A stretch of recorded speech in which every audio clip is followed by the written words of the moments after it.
இலக்கிய நேயர்களுக்கு வணக்கம். நம்ம இலக்கிய சீரியலில் இன்றைக்கி என்ன சுவாரஸ்யமாக பார்க்க போகிறோன்னா, இந்த எஸ்எஸ்கே கண்டிப்பாக ஜெயிலுக்குள்ளே இருந்து சாகணும்னு நினைக்கிறவங்க மறக்காமல் இந்த ஒரு வீடியோக்கு லைக் போடுங்க.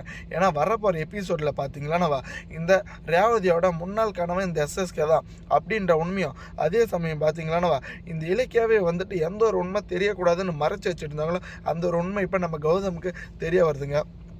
ஏன்னா இந்த எஸ்எஸ்கேக்கு தான் தெரிஞ்சிடுச்சுல கௌதம் தான் வந்துட்டு அவனுடைய புள்ள அப்படின்னு.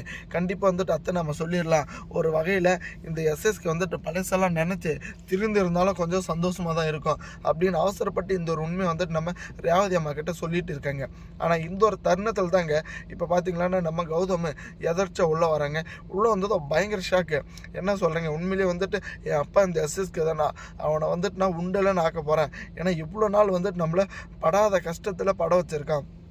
அப்படி இருக்கிற போது இவ்வளோ கேவலமான நிலைமையிலையும் இப்படி ஒரு காரியத்தை பண்ணிகிட்டு இருக்கேன்னா இதுக்கு நீங்கள் 2 பேரும் கூட்டா அப்படின்னு நம்ம இலக்கியாவுக்கு பயங்கரமான அடியும் விழுப்போதுங்க. ஆனால் கூடிய சீக்கிரத்தில் பார்த்தீங்களான்னு தப்பு பண்ணதுக்கு எல்லாத்துக்கும் தண்டனை கிடைச்சி ஆகும். ஆனால் ஒரு வகையில் பார்த்தீங்களான்னா இப்போ வரைக்குமே நம்ம அஞ்சலி வந்துட்டு எதுக்காக தான் இப்படி வந்துட்டு இப்படி ஒரு கேவலமான நிலையை பண்ணிட்டு இருக்காங்கன்னு கொஞ்சம் கூட புரியலைங்க. ஏன்னா இந்த அஞ்சலி இருந்துக்கிட்டு எப்படியாச்சும் நம்ம இலக்கியா வந்துட்டு பழிக்கு பழி வாங்கணும் அப்படின்னு ரொம்பவே தீவிரமாக இருக்காங்க. ஏன்னா இந்த இலக்கியா வந்துட்டு அந்த ஒரு வீட்டுக்கு மருமகளாக இருக்கிறதுக்கான தகுதியே இல்லை, நான் தான் இருக்கிறதுக்கு தகுதி அப்படின்னு அவ்வளோ ஆணித்தனமாக சொல்லிட்டு இருக்காங்க. ஆனால் ஒரு வகையில் நம்ம முட்டாள் கார்த்திகை வந்துட்டு அதை நம்பிட்டு இருக்காங்க. தேங்க்ஸ் ஃபார் வாட்சிங் இலக்கிய நேயர்களுக்கு.